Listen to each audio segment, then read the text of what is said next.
What's up, folks? Welcome back to the Carson Wagner Show. In today's episode, we're going to be talking about ICE in Minneapolis, Operation Metro Surge, and the absolute theater of manufactured outrage from the left.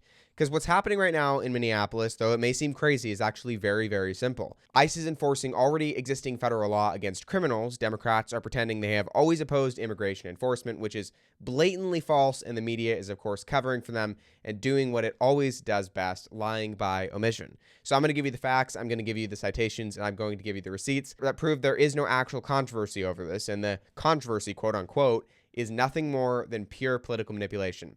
Before I do that, if you haven't already, please subscribe, turn on notifications, and comment if you have a question, criticism, future episode suggestion, or literally anything else. You can also email me at thecarsonwagnershow@gmail.com, and you can click the link down in the description to go sign up for my blog and get emails every time I write a new blog post. Thank you so much for watching. Without further ado, let's roll the intro and get into it.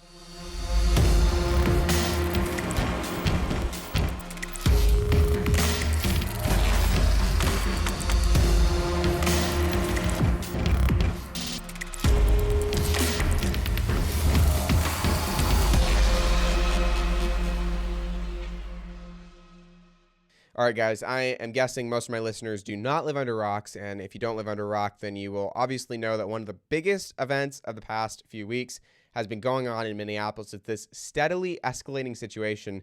Of course, Trump deployed ICE agents and Border Patrol agents to Minneapolis to deport a ton of illegal aliens who are there because Minneapolis is actually a sanctuary city where the government of Minneapolis and of Minnesota has essentially said, anybody can come here and be safe if you're an immigrant who's not supposed to be here.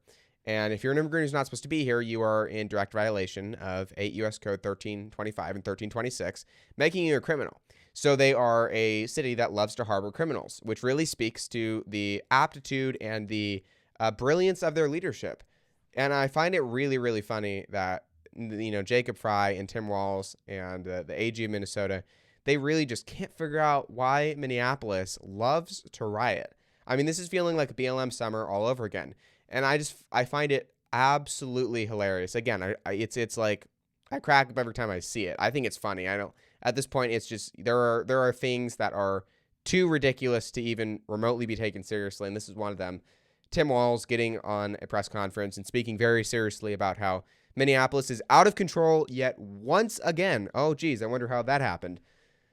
It's really, really just comical at this point. The Democrats cannot control their cities. They cannot control their states because they're getting everything wrong at once. And harboring criminals really makes for a nasty and very bad place. So they don't enforce the law and they harbor criminals and they say, we're a sanctuary city, and they frame that like that's a good thing. Anybody who lives in Minneapolis who is even remotely sane will tell you that that's a very bad thing.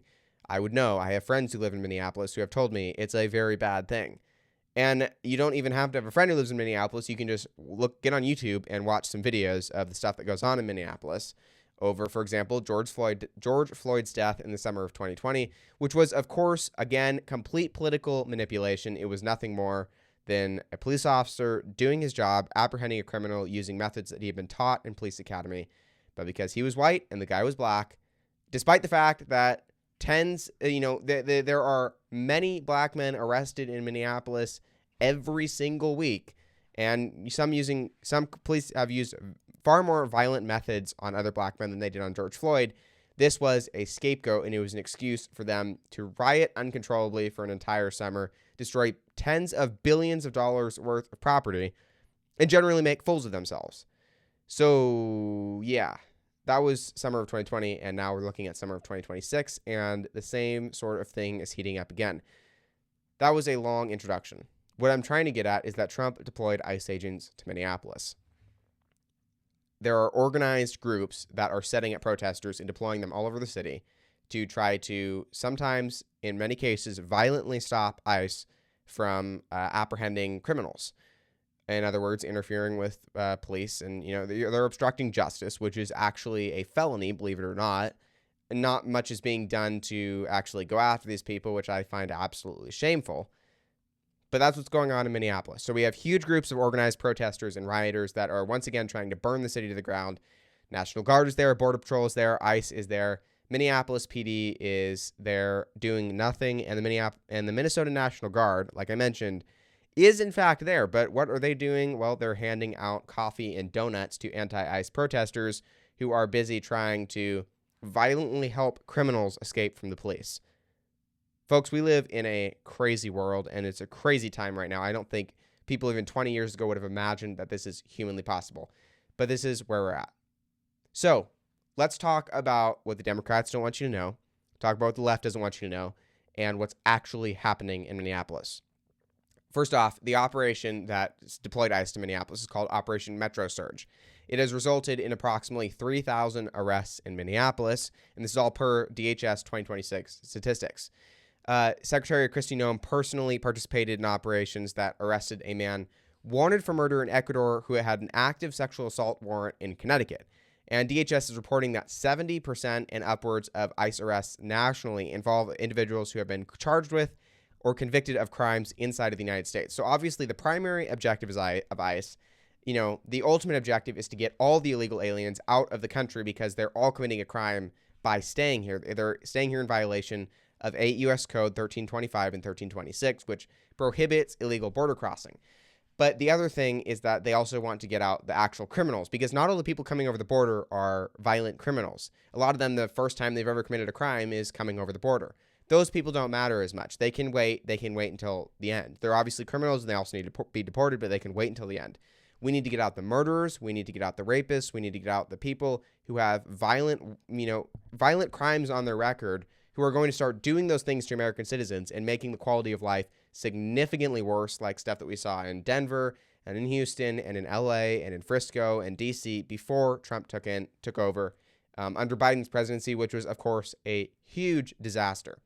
So their primary objective is to remove violent criminals before they remove the people who, the only crime they've ever committed is literally just coming over the border.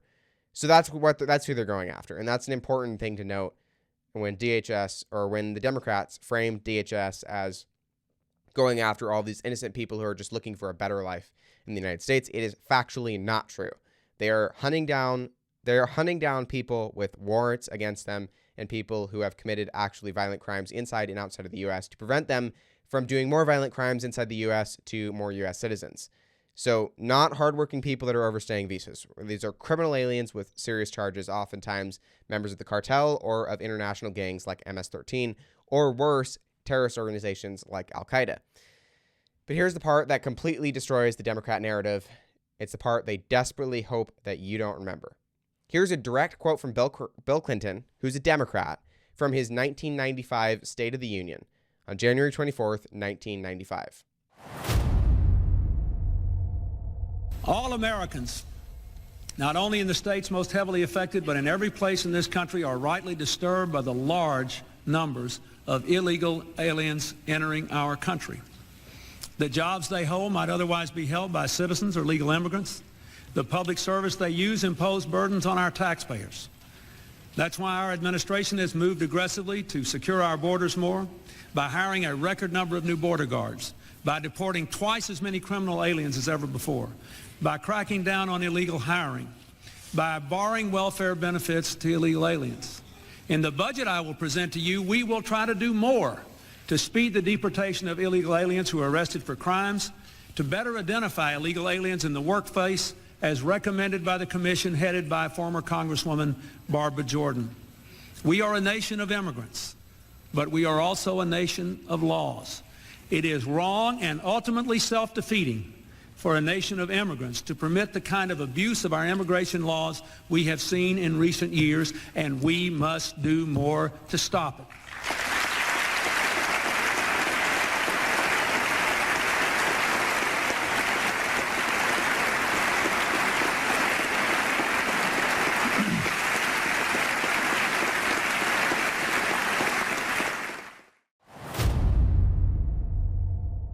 Did you catch all that?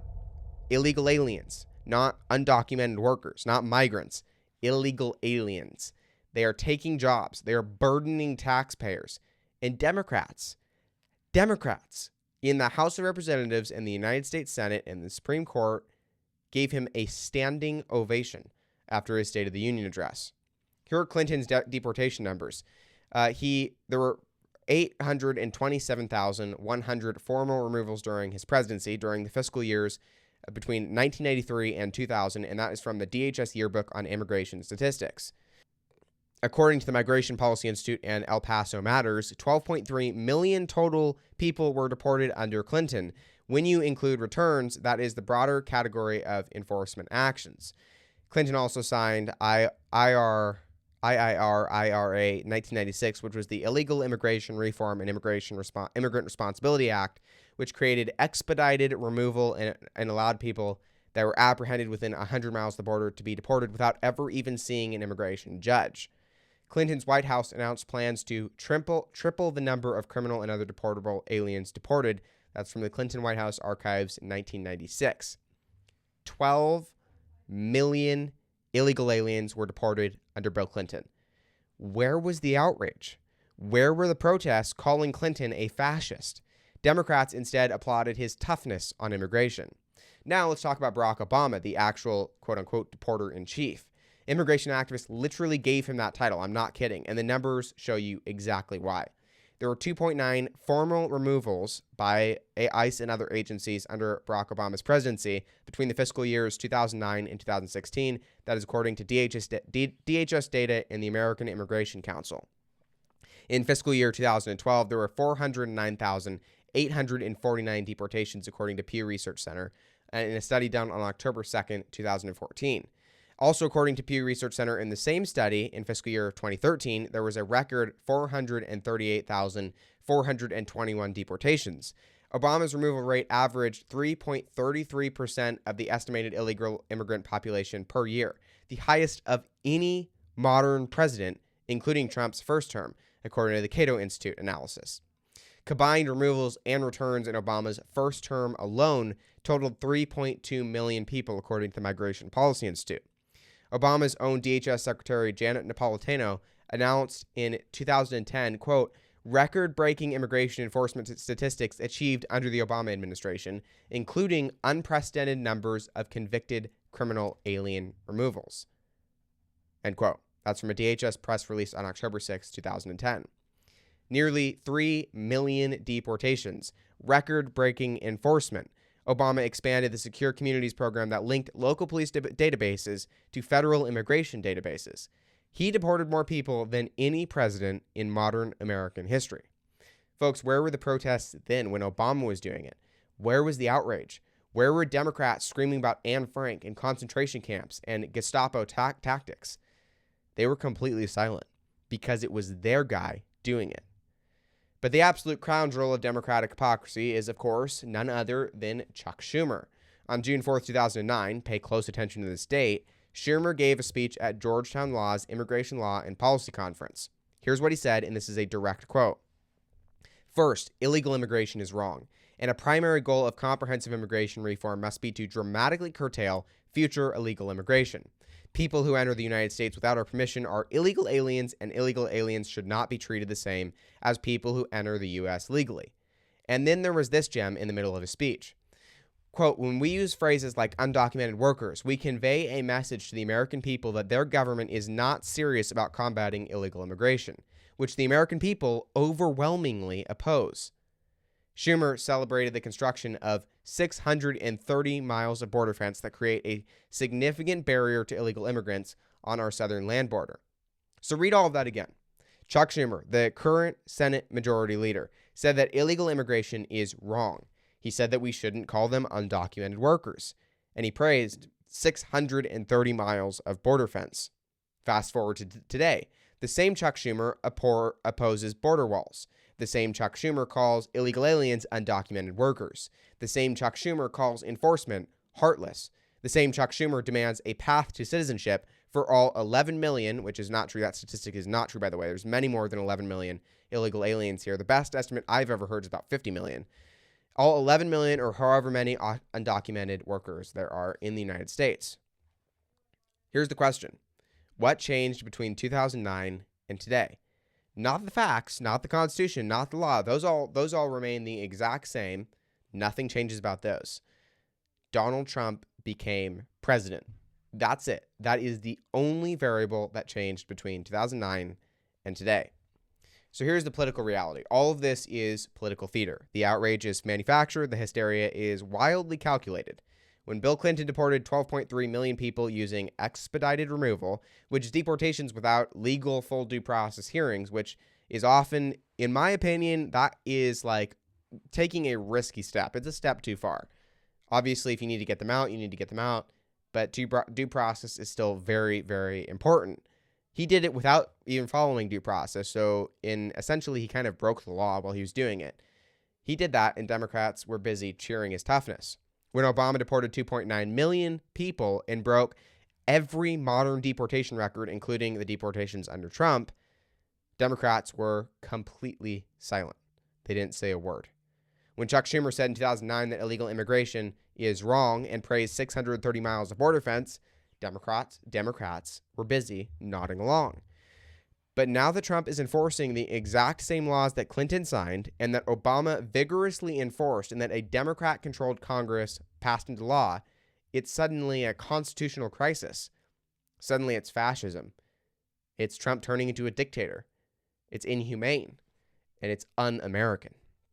The only thing that changed, folks, the only thing that changed is the party affiliation of the president in charge and the control of the House and the Senate.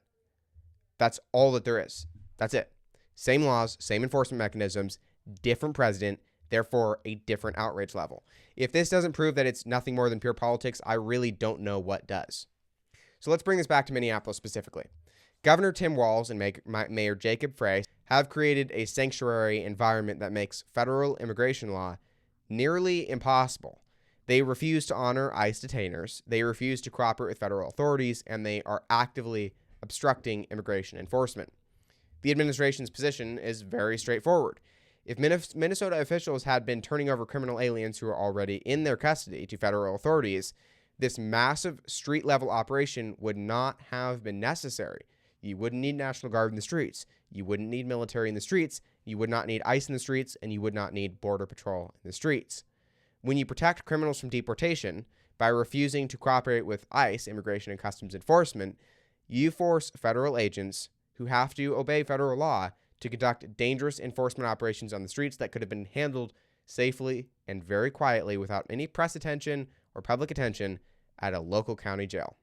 Now, critics are going to immediately shoot back. I know what they're going to say. They're going to say, Carson, you're wrong. They're going to point to two fatal shootings of U.S. citizens, Renee Good and Alex Preddy. These are legitimately tragedies. Don't get me wrong. These are absolutely tragedies. So keep that in mind as I say what I'm going to say. They're under FBI investigation. There's no question in my mind that they're going to be investigated fairly. And if there were any agents at fault for what happened, they will be punished accordingly. But here's the thing. Minnesota officials in the Minnesota government and the Minneapolis city government created this volatile environment. They are demonizing federal law enforcement publicly. They are calling for riots and for protests.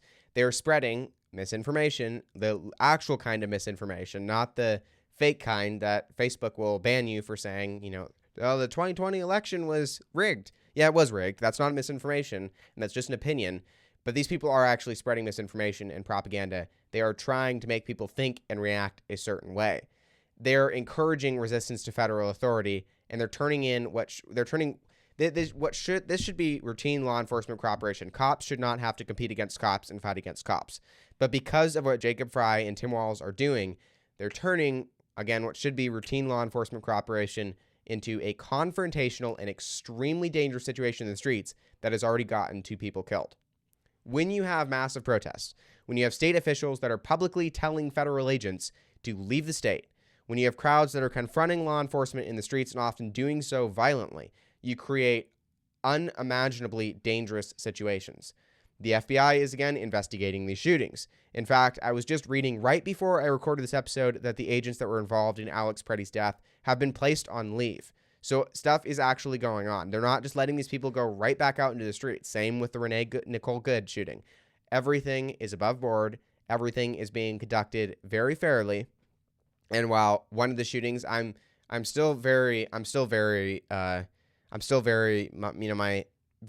in the woods about what to think about the Alex Preddy shooting. I think it is completely clear that the Renee Nicole Good shooting was 100% justified. I'm not so sure yet on the Alex Preddy shooting. It looks like it may have been a mistake. But either way, we have to remember Tim Walz and Jacob Frey killed these people. Their deaths are on Tim Walz and Jacob Frey. Renee Nicole Good's kids are not going to have a mom now, and that's because of Tim Walz and Jacob Frey.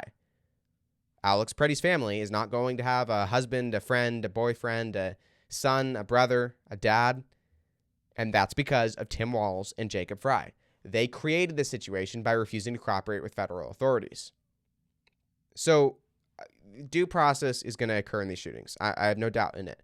But let's not we need to just drop the mask, and we need to stop pretending that local officials who created this hostile environment, like Tim Walz and Jacob Frey, are bearing zero responsibility for what is happening in Minneapolis. Now, here is the fundamental constitutional principle that is at bay in all of this. ICE is enforcing federal law. That it's not Trump's law and it's not Republican law. It is federal law that has existed for decades, that Bill Clinton strengthened with the IRA, and that Barack Obama enforced more aggressively than any president in modern American history. Immigration is constitutionally a federal responsibility, not the responsibility of states. And it's explicitly in the federal government's, it's in their wheelhouse. States don't actually get to nullify federal law.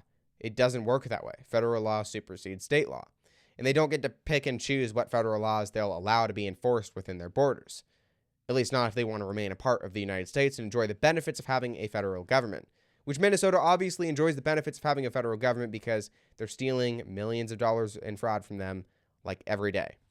Governor Walz does not get to declare Minnesota a federal no-go zone for immigration enforcement any more than Southern governors could declare their states exempt from federal civil rights enforcement in the early 1960s.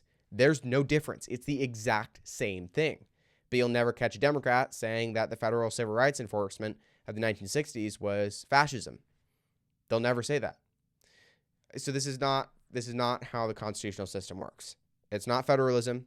It's nullification. It's a very different thing. There's a difference between federalism and nullification, and this is absolutely nullification. And really, it's a rebellious. It's treason. I'm sorry to have to say it, but it is absolutely treason what they're doing. And we literally killed 600,000 of our young men in the Civil War over whether states could nullify federal law. The Supremacy Clause in the United States Constitution is not optional. Federal law is supreme in areas of federal jurisdiction, and immigration is unquestionably, explicitly, constitutionally federal jurisdiction. Every single law says so. Again, 8 U.S. Code 1325 and 1326. So let's talk about who the real victims of all this are, because they're not the criminals being deported. They are the American citizens who are being harmed by people who should never have been in the country in the first place, including many of them violent criminals who belong to gangs or international terrorist organizations like MS-13 or Al-Qaeda. DHS reports that Operation Metro Surge has resulted in arrests of individuals with convictions for murder, sexual assault, armed robbery, domestic violence, child abuse, and drug trafficking. Nationwide, over 43,000 individuals have been flagged as potential national security threats to the safety of the United States, and they have been arrested. 43,000 national security threats gone. That's a good thing. That's a very, very good thing. There are nearly 1,400 known or suspected terrorists that have been removed from the United States, and all of this is per DHS data from 2026. So I want you to think about that for a second. Every American that was killed by an illegal alien is a preventable death, or was a preventable death. And that's all on the shoulders of the Biden administration and people like Tim Walz and Jacob Frey, who are continuing to make it impossible for Trump and his police officers out there in the streets to do their jobs and save the lives of everyday Americans. Every sexual assault committed by someone illegally is a preventable crime and was a preventable crime. Laken Riley, her murder was preventable, 100%. Every child abuse case involving a criminal alien is a tragedy that proper immigration enforcement would have prevented. The left wants you focused on the deportees. They want you thinking about separated families. As Tom Homan would say, let's just deport them together. But I want you to focus on the victims. Focus on the Americans who would still be alive today if we had enforced immigration law. Laken Riley would still be alive today if we enforced immigration law. Renee Nicole Good would still be alive today if we had enforced immigration law. Alex Preddy would still be alive today if we had enforced immigration law. Focus on the Americans who were assaulted, robbed, and abused by people who never should have been there. Those are the real victims of the failure to enforce immigration law, and they deserve our attention, and they deserve our justice. So all of this comes down to enforcing the law, something and deterrence, something that the Democrats do not understand in the slightest. When you enforce the law, it works, and it gets rid of criminals. It's that simple. The Trump administration reports that an estimated 2.2 million people have self-deported since January of 2025, which is a gigantic amount, way more than they are expecting to have. That's per DHS estimates. That is 2.2 million people who left on their own rather than waiting to be arrested or deported. Again, this is what deterrence looks like. When the law starts getting enforced, instead of being completely ignored, people know it's going to be enforced, and they're afraid of it being enforced, and they're afraid of being arrested by ICE agents and forcibly deported. So they make different, arguably more sane and rational decisions. None of this is complicated. Not in the slightest. It is basic human behavior, something the Democrats don't understand because they're living in their ivory towers. Again, the hypocrisy is just, it's absolute. And it's so thick you can cut it with a butter knife. It's brazen, it's in your face, and the Democrats, they don't even care who sees it. When Obama deported 2.9 million people, the media was praising the thoughtful, measured approach to immigration enforcement. Trump deports criminals, and CNN says he is literally Hitler.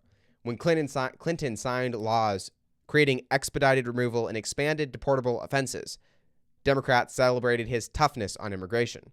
When Trump enforces those exact same laws that Clinton signed, Democrats are calling it wildly unconstitutional and a violation of our rights. When Schumer said in 2009 that illegal immigration is wrong and that we need to stop calling them undocumented workers, Democrats nodded approvingly. Now they're calling it wrong, calling it fascism, and Schumer has said the words undocumented workers many times to refer to illegal aliens in the country under Trump. When Trump says the exact same thing that he said in 2009, Democrats accuse him of racism and xenophobia. Again, the hypocrisy is so thick that you could cut it with a butter knife. And the media is completely complicit in all of this. In fact, the media is where everything happens. If you can control the media, you can control everything else. And you can control everything in the here and now. The media are the people that are guilty for inciting hundreds of thousands of people to riot in Minnesota and in Minneapolis. And the media is completely responsible, just like the Biden administration and Tim Walz and Jacob Frey, for the deaths of Alex Preddy and Renee Nicole DeGood. They are running just endless stories about two fatal shootings in Minneapolis, the ones that just happened last week and the week before, without ever mentioning that Minnesota officials are, again, creating this confrontational environment that is leading to these situations. They're interviewing crying families that are being separated without ever interviewing the families of Americans that have had family members killed by illegal aliens. They'll show protesters in the streets without explaining that these protesters are defending an illegal sanctuary system that is protecting violent criminals, murderers, rapists, drug traffickers, human traffickers, and worse, from deportation and from removal from the United States. The media wants you hyped. They want you as amped up as you possibly can be, so you'll go do something crazy. They want you focused on emotion. They don't want you focused on facts. They want you focused on the deportees, not their victims. They want you focused on Trump and his personality, which may not be the most charismatic or nice in the universe. They want you focused on the laws that Trump is enforcing.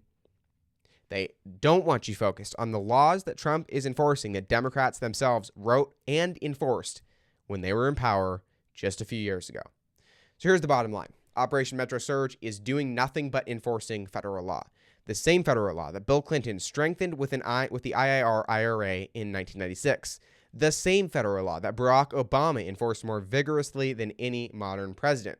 2.9 million deportations. The same principles that Chuck Schumer articulated in 2009 when he stood at Georgetown Law and said illegal immigration is wrong and we need border security. The law has not changed. The Constitution has not changed. The only thing that has changed is that Donald Trump, a Republican whom they hate, is president, and Democrats have decided that everything he does must be opposed, even when it's the exact same thing that they did when they held power. It's not principle. Again, there's nothing principle about this. They have no backbone. This is just politics. It is cynical, manipulative politics. ICE agents are not villains. They are heroes. They are federal law enforcement officers protecting everyday Americans and doing the job that federal law requires them to do.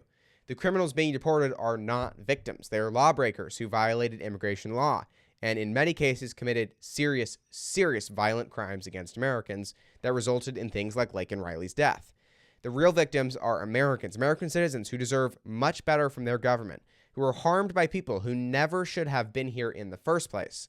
The victims are the Americans who follow the law while others break it with impunity and get free college, free housing, and a free pass to do whatever else they want to do. The victims are the illegal immigrants who waited years and spent thousands of dollars to come here legally while others just walked across the border. If you don't like immigration law, change it. Work through Congress, pass new legislation. But until the law changes, it needs to be enforced. That's not fascism. That's not tyranny. That is the exact opposite. That's what a law-abiding, constitutionally sound government looks like. It's the rule of law. It is literally just the rule of law. And without the rule of law, I hate to say it, but we don't have a country.